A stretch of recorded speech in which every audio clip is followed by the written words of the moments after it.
क्या आपने कभी सोचा है क्यों अचानक बीते हुए लोग जिन्हें हमने खो दिया हमारे सपनों में लौटते हैं? वो कुछ कहते नहीं, बस आते हैं दर्द और तकलीफ़ में डूबे हुए। क्या ये हमारे किसी पुराने पाप का परिणाम है या फिर वो हमें किसी अनकहे सच की ओर इशारा कर रहे हैं? आज हम इसी अनसुलझे रहस्य पर बात करेंगे। इस वीडियो में हम जानेंगे कि सपनों में मृतक रिश्तेदारों का आना क्या संकेत करता है, उनके लिए कौन से कर्म करने चाहिए और कैसे हम उनकी आत्माओं को शांति पहुंचा सकते हैं। साथ ही हम कुछ ऐसे उपायों पर भी बात करेंगे जो उनके कल्याण के लिए किए जा सकते हैं। लेकिन सबसे पहले समझते हैं सपनों के 3 महत्वपूर्ण प्रकार। प्रेमानंद महाराज जी से पूछा गया कि महाराज जी, यह सभी मृत पूर्वज अक्सर मेरे सपने में आते हैं, कोई बात तो नहीं करते, पर मैं उन्हें कष्ट में हालत में देखता हूँ। क्या यह मेरे द्वारा उनके प्रति किसी प्रतिकूल व्यवहार का परिणाम है या सेवा भाव में कमी है? यह सवाल अक्सर हमारे मन में आता है जब हम अपने सपनों में अपने मृतक परिजनों को इस तरह देखते हैं।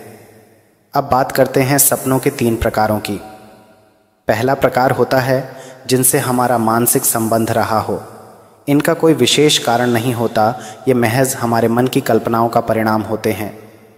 दूसरा प्रकार होते हैं ऐसे सपने जिनका कोई अस्तित्व नहीं होता, यानी ये बिल्कुल झूठे और भ्रमित करने वाले होते हैं। तीसरा प्रकार है भागवत स्वप्न, जिसमें किसी महापुरुष का आगमन होता है। यह स्वप्न सत्य के अंतर्गत आता है और यह आपको निर्देशन देता है या कोई विशेष संदेश लेकर आता है। आपके मन में यह सवाल उठना स्वाभाविक है कि क्या ये सपने हमारे किए गए कर्मों का परिणाम हैं? तो इसका सीधा सा उत्तर है हाँ और नहीं। अगर हम अपने जीवन में अपने परिवार के साथ कर्तव्यों का पालन करते रहे हैं तो हमें चिंता करने की ज़रूरत नहीं। लेकिन अगर नहीं किया तो उनके प्रति कुछ कर्म जैसे नाम जाप, दान या अनुष्ठान करना उन्हें शांति पहुंचा सकता है। हमारे पूर्वज, चाहे वो पिता हो, पितामह हो या कोई और, उनकी आत्माओं के लिए जो भी दान पुण्य यहाँ से करेंगे वो उन्हें पहुँचता है। यही वजह है कि परिवार में अक्सर यह आशा की जाती है कि कोई हमारे लिए पिंडदान करे, अन्न या पानी दान करे। ये छोटे छोटे कर्म उनके लिए शांति और उन्नति का कारण बन सकते हैं।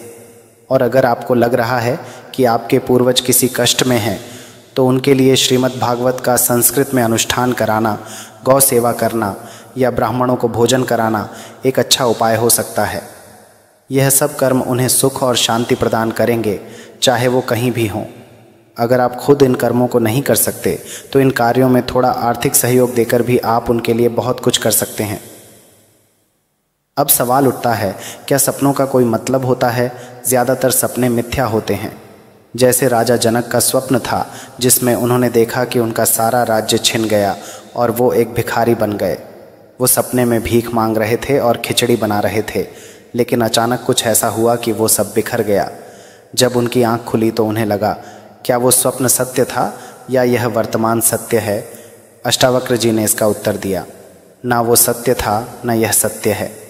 सच तो केवल भगवान का नाम है और बाकी सब सपने हैं। इसलिए हमें सपनों के पीछे बहुत ज़्यादा नहीं पड़ना चाहिए। हाँ, अगर कोई संत महात्मा स्वप्न में आकर कुछ कहें तो उसे ज़रूर गंभीरता से लेना चाहिए।